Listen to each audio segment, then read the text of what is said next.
Hey ladies, it's episode 137 of the Health, Life, and More for Women podcast. We're going to talk about challenging the food police today. I'm excited to dive in. Let's go. Welcome to the Health, Life, and More for Women podcast. This is a podcast for women who are ready to ditch diets, ditch the scale, and food guilt forever, and instead invite peace with food, body trust, and confidence in all of your choices. This show will shed some light on sneaky ways diet culture has infiltrated your thoughts, your family, and your well-being. I believe that no matter the episode, you'll walk away feeling informed, inspired, and encouraged. I'm your host, Jennifer D'Amato. I'm a certified intuitive eating counselor, coach, a mom of 4 daughters, a lover of all things pink, and I can't wait to dive into each and every episode with you. Let's dive in now. Are we ready to challenge the food police? All of my rule followers said, no, I do not want to do this. I think that really kind of described me. I am probably leaning more towards the rule follower side, but I do have that inner rebel in me. So I did find this principle a little challenging, but at the same time, really, really empowering. I don't know about you, but as a grown woman, I'm really not a big fan of being told what to do.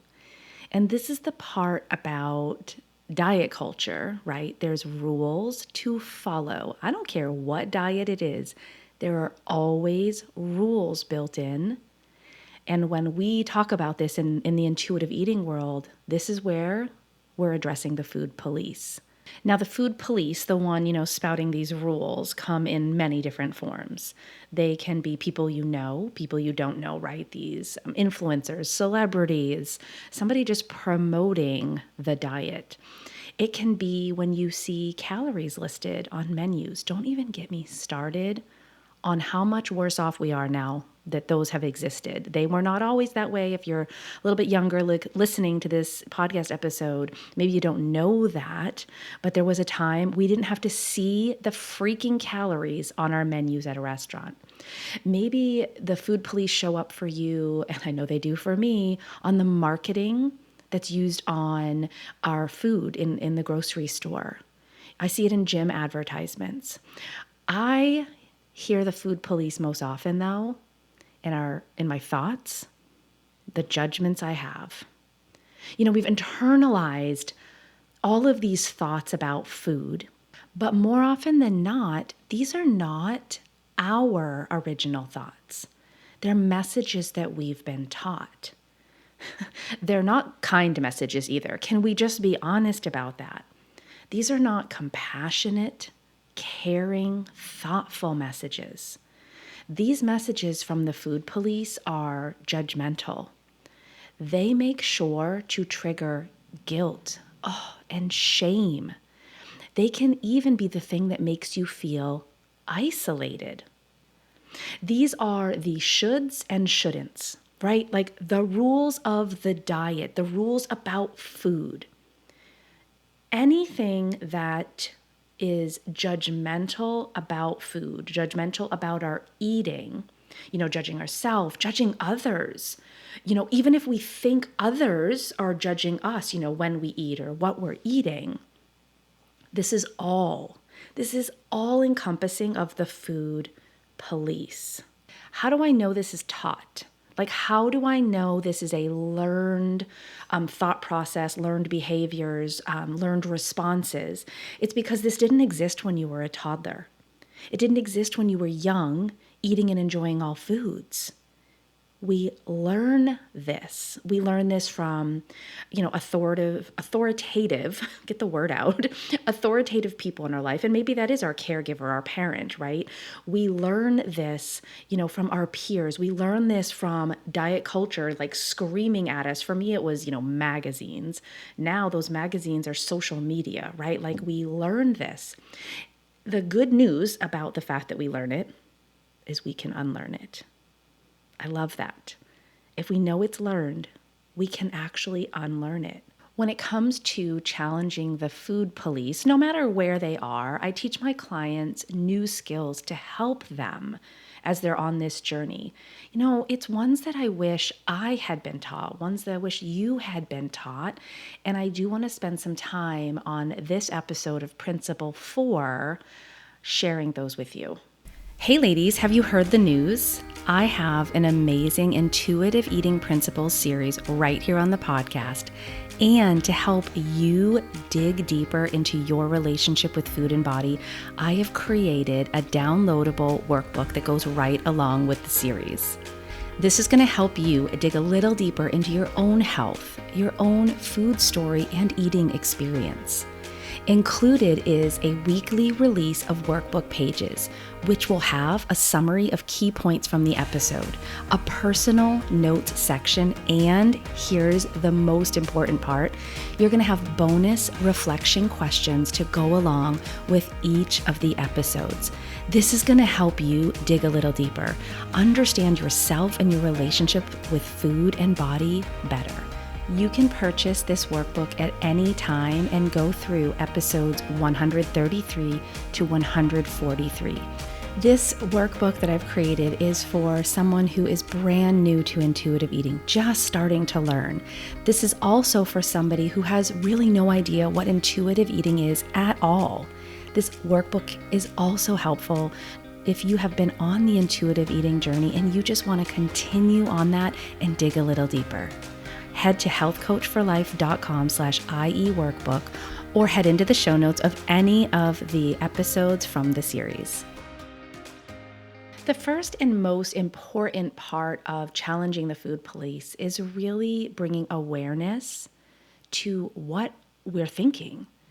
Looking at our thoughts, inviting curiosity about our own thoughts. We need to notice that self-talk. But from an observational standpoint, not one of judgment, not one of critique, and not one necessarily to change the thought. That can't necessarily be the first step, and for most, it's not. Just starting to bring awareness of what you're thinking. Remember, intuitive eating is this mind-body connection.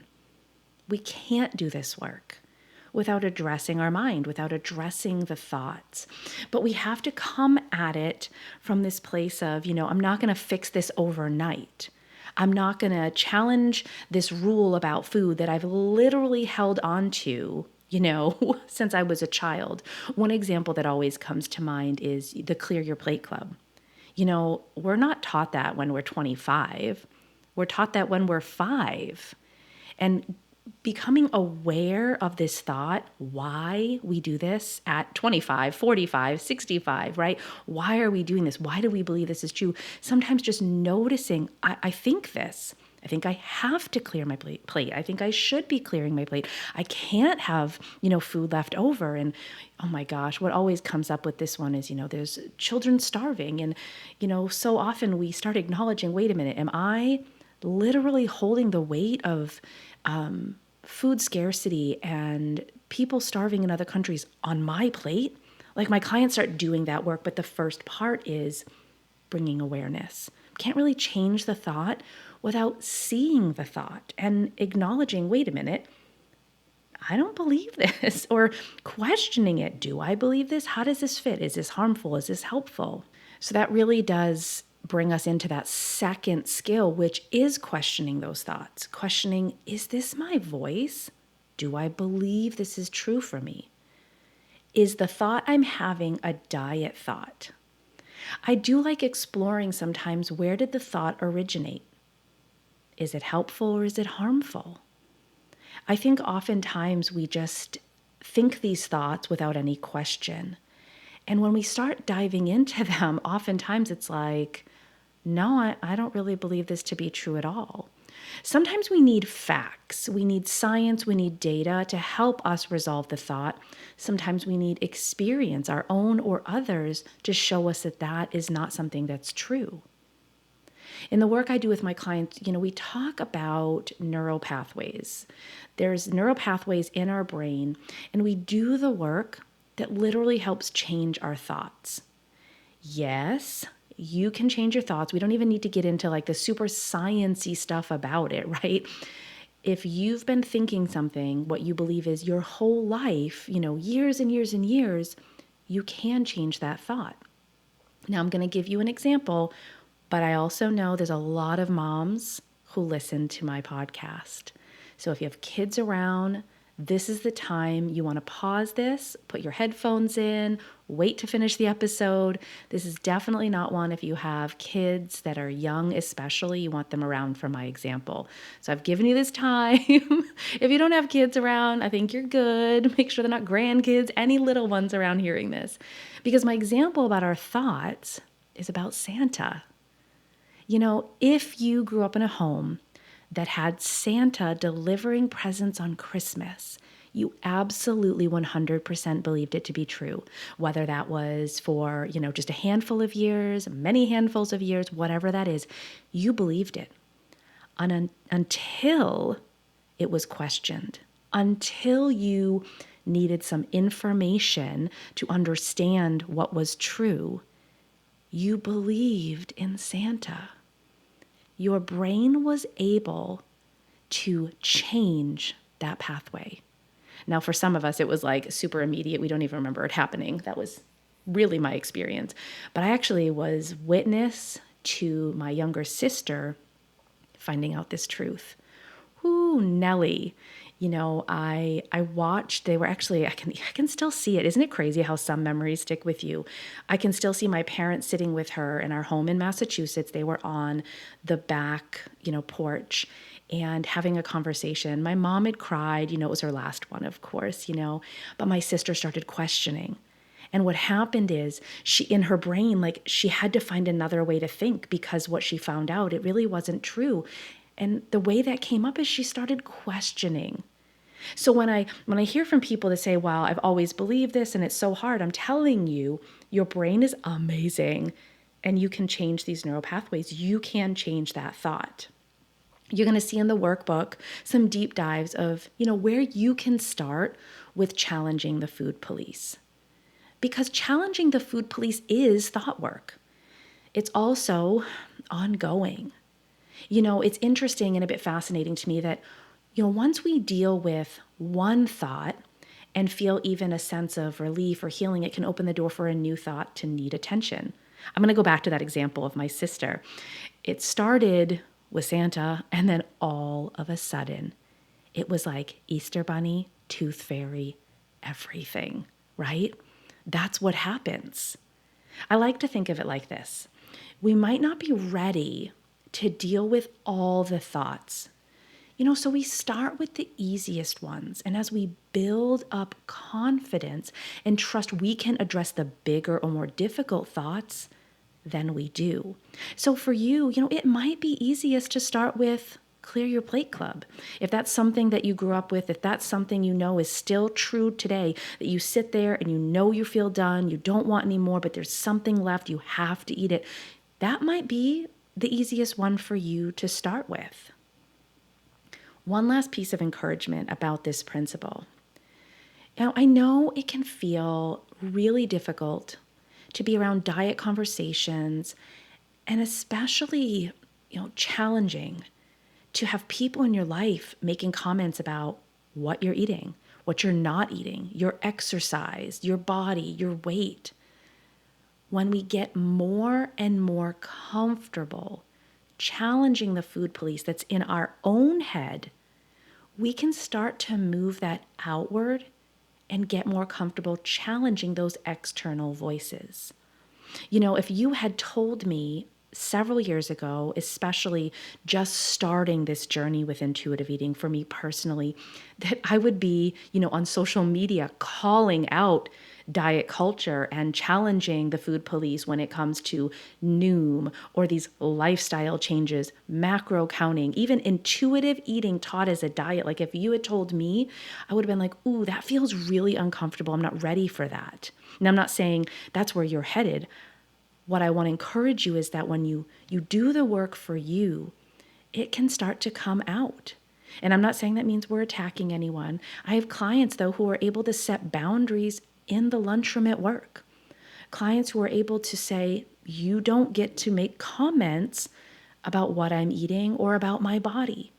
It's so empowering when we do this work of challenging the food police for ourselves and what can happen just in our overall sense of enjoyment of life and peace in our body and peace with food. I don't know if you're getting this. All of these principles connect to one another. The beauty of this work is that they go hand in hand and hand in hand. And I believe you're going to see this as we continue in this series. Now, next week, we're kind of going into our thought work again, but into that physical part. And I like that we're kind of taking a step back from so much work in our thoughts, and we're going to go into the what's happening in our physical sensations as we talk about principle 5, which is feeling your fullness. Ooh, I love this one almost as much as hunger, because without hunger, and honoring that, it's hard to feel our fullness. And without feeling our fullness, we really can't, honor our hunger. They are, again, are so interconnected. All right. Challenging the food police. This one's a lot of thought work. I hope that you've grabbed that workbook and you're doing, that deep dive for yourself to start challenging the food police. Head into the show notes or head to healthcoachforlife.com/IE workbook. Grab it today. Have it for the entire series. You can even boot scoot back. Episode 133, What is and is not intuitive eating. Episode 134, Principle 1, Reject the diet mentality.